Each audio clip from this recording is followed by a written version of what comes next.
नमस्कार मित्रों। एक व्यक्ति थे जिनका नाम था अखा। कुछ लोग अरवा भी कहते हैं उनको, लेकिन अरवा नहीं है, अखा है।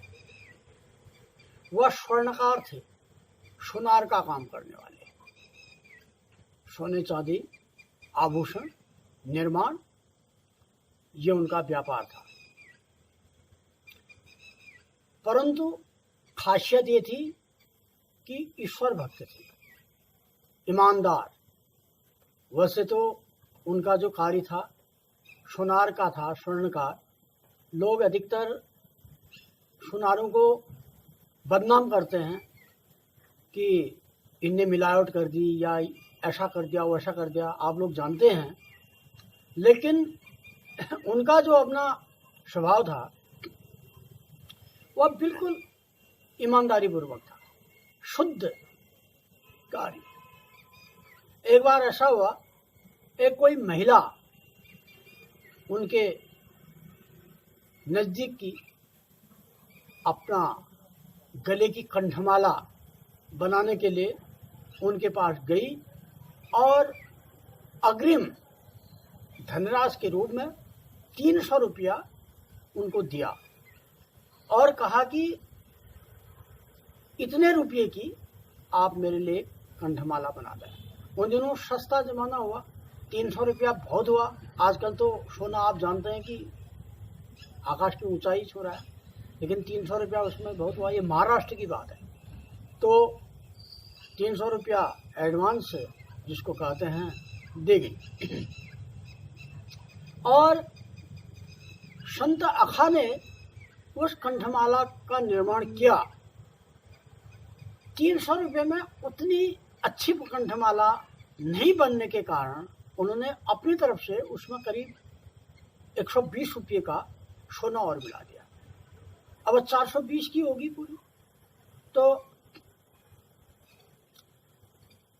निर्धारित तिथि के दिन वो महिला आई और अपना कंठमाला मंगलसूत्र जो भी है उसको लेकर गई। तो उन्होंने पैसे का तो कोई जिक्र किया नहीं, क्योंकि उनने तो अपने जेब से 120 रुपया और लगा दिया था। वो तो 300 दे दी थी। लेकिन ऐसा न कहने के बाद भी उस महिला को वह कंठमाला थोड़ी भारी जैसी मालूम पड़ी। तो उसको ये शक हो गया कि सुनार ने जो है इसमें मिलावटी चीज़ मिला दी है, इसलिए कंठमाला जो है बहुत भारी हो गई है। तो वो उनके पास आई, अखा के पास। उन्होंने कहा मैंने तो आपको 300 रुपया दिया था और आपने कंठमाला बनाई, लेकिन ये कंठमाला इतनी भारी हो गई है और आपने मिलावट कर दी इसमें। 300 रुपये में ऐसी ही कंठमाला कोई नहीं बना सकता है, तो आपने ये मुझे ठग दिया। तो आप ऐसा काम क्यों करते हैं? मुझे तो आप पर बड़ा विश्वास है। तो संत अखा ने कहा, देवी जी, ये जो कंठमाला मैंने बनाई है इसमें मैंने अपनी तरफ से 120 रुपये का और सोना मिला दिया। आपने तो कहा नहीं था, क्योंकि इसलिए मैंने आया कि 420 रुपये में ये कंठमाला थोड़ी अच्छी जैसी भारी और कीमती बन जाएगी करके मैंने अपनी तरफ से इसमें मिला दिया। लेकिन मैंने ना आपसे कहा और न मैं आपसे इसकी कीमत मांग रहा हूँ। मैंने आपसे ये नहीं कहा कि ये मैंने मिलाया है, लेकिन मैंने इसको शुद्ध बनाया है और आप इसकी जांच करा लें। ऐसा कहने के बाद वो महिला उस कंठमाला को लेकर के 2 दिन अन्य स्वर्णकारों के पास गई। तो देखा तो उन्होंने कहा इसमें ये करीब इसकी कीमत करीब 420 रुपये की है और ये शुद्ध सोने की बनी हुई, जितने भी कैरेट की होती है। ये 300 रुपये में तो ऐसी नहीं बन सकती है, इसकी कीमत करीब 420 ही है, ये बताया। उसके बाद वह महिला आई और उसने क्षमा मांगी। संत फिर तो संत तो बाद में कहेंगे, वो पहले तो स्वर्णकार थे कि मेरे से गलती होगी, मैं आपको गलत समझ बैठी। मैंने और सुनारों की आदत से, जैसे लोग होते हैं इस धोखे से मैंने आपको बदनाम करना शुरू किया और जगह जगह मैंने लोगों से आपके बारे में कहा, तो मुझे आप माफ़ करिएगा और मैं आपको 120 रुपया शेष धनराशि देने के लिए आई हूँ। संत अखा ने कहा, आप देवी जी इसको ले जाइए, 120 रुपये का सवाल नहीं है और मैं कभी दूसरे दिन आपसे ले लूँगा। उन्हें लिया नहीं। जब हम महिला गई तो संत अखा ने, मतलब अखा ने, संत तो बाद हुए जब उन्हें बैरागी लिया, अखा को ये बात छुप गई दिल में। उन्होंने कहा वास्तव में ये दुनिया जो है बड़ी जालिम है। अपने तो लोग जालिम होते ही हैं, लेकिन दूसरे को भी जालिम समझते हैं। सत्य का समय नहीं है। मैंने उसमें 120 रुपया अपनी तरफ से बना करके सोचा कि अच्छी कंठमाला बन जाए, लेकिन उसने मेरी पंचायत कर दी, जगह जगह बदनाम कर दिया, जलील कर दिया। तो मुझे इस काम से बड़ी घृणा हो गई है, इस नार के काम से। वैसे तो कोई भी काम व्यक्ति खोट निकालता है और वास्तविकता को नहीं समझता है, और सत्य का समय है नहीं। लोग अपना असत्य बोलते हैं तो दूसरे को भी समझते हैं कि वो भी असत्य ही होगा। लेकिन अब मुझे इस संसार से विरक्ति हो गई है।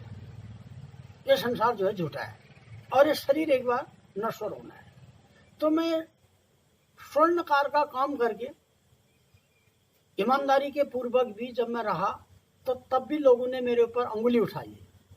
तो इसलिए मैं इस काम को छोड़ दूं और उस काम को छोड़ करके उनके ऊपर बैरागी हो गया और वह अपना एक चादर लेकर के अपने तपस्वी की तरह से तीर्थाटन के लिए चले गए और साधु महात्माओं की तरह उन्होंने अपना जीवन व्यतीत किया। तो ये बात वास्तव में क्यों होती है कि प्रेरणा वास्तव में होता ऐसा ही है।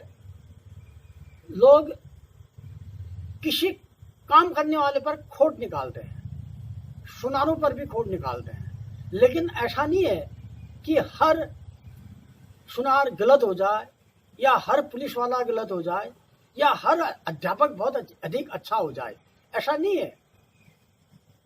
पुलिस डिपार्टमेंट में भी लोग बदनाम करते हैं, लेकिन बहुत अच्छे मैंने देखे हैं कि बड़े दयालु भी लोग हैं और बड़े बड़े टीचर, शुद्ध व्यवसाय, अध्यापक, अध्ययन, अध्यापन, शोध, ईश्वर से जुड़े हुए या विद्याशा विमुक्ति, जो मुक्ति प्रदान करने की बात विद्यार्थियों को बताते हैं, उनको भी मैंने ऐसा देखा है कि आपको मैं बता नहीं सकता।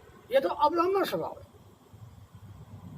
ईश्वर ने सृष्टि के अंदर विभिन्न प्रकार के व्यक्ति को पैदा कर रखा है। ये जीवन बहुत बड़ा है और ये दुनिया बहुत बड़ी है। तो जहाँ तक हो सकता है कि विश्वास करना चाहिए।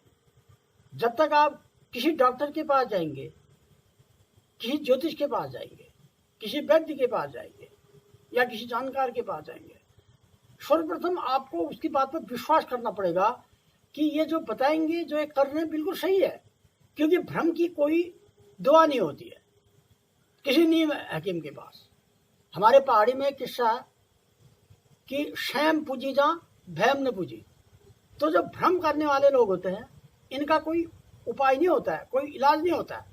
अतः सर्वप्रथम व्यक्ति को उस ईश्वर पर विश्वास रखना पड़ेगा, तभी आपकी पूजा पाठ और ये सब दवाइयाँ आपको फलित होगी। मंत्रे द्विजे भेषजे तीर्थे, मंत्र में, द्विज में, भेषज में, तीर्थ में, या किसी कारीगर पर आपको विश्वास होगा। जैसा आपको विश्वास होगा वैसी आपको सिद्धि मिलेगी।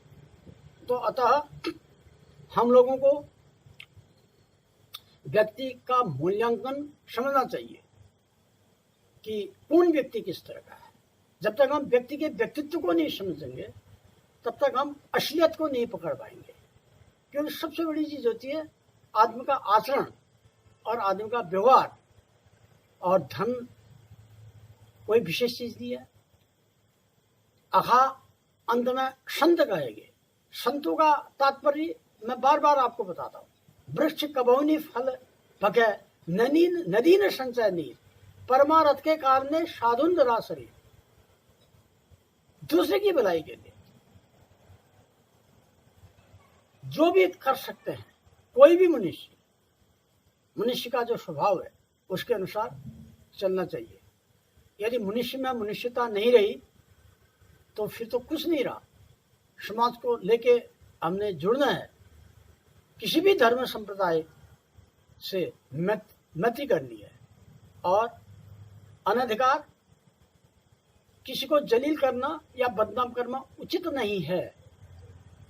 सोच समझ कर के ही किसी के विरुद्ध कोई आक्षेप करना चाहिए। झूठ मूठ किसी के कहने पर या भ्रम से कोई बात नहीं कही जाती है। अंतिम में सत्यमेव जयते नानतम, सत्य की जय होती है। ये हमारा न्यायपालिका भी कहती है, सत्य की हमेशा जीत होती है। लेकिन सत्य को जीतने में समय ज्यादा लगता है, और ये तो कलयुग है, आपको मालूम है। तो हमेशा व्यक्ति को सत्य होना चाहिए। जबकि संत खां ने कह दिया था कि मैंने 120 रुपया अपनी तरफ से मिलाया, तब भी उस महिला को विश्वास नहीं रहा, और उल्टा बात वही हुई जो उन्होंने बताई थी। तो ऐसे संत पुरुषों को हमें प्रणाम करना चाहिए, और बड़े मनोयोग के साथ अपने जीवन में इन बातों को उतारते हुए अपने कार्य पर रहना चाहिए, क्योंकि कार्य ही पूजा है। Work is worship. हर कार्य को ध्यान के साथ, ईश्वर के भजन के साथ करना चाहिए, तभी हम समाज में कुछ सुधार कर सकते हैं, और अपने को भी धन्य बना सकते हैं, दूसरों को भी धन्य बना सकते हैं। इन्हीं शब्दों के साथ मैं आपको प्रणाम करते हुए वाणी को विराम देता हूँ। अगले एपिसोड के लिए धन्यवाद।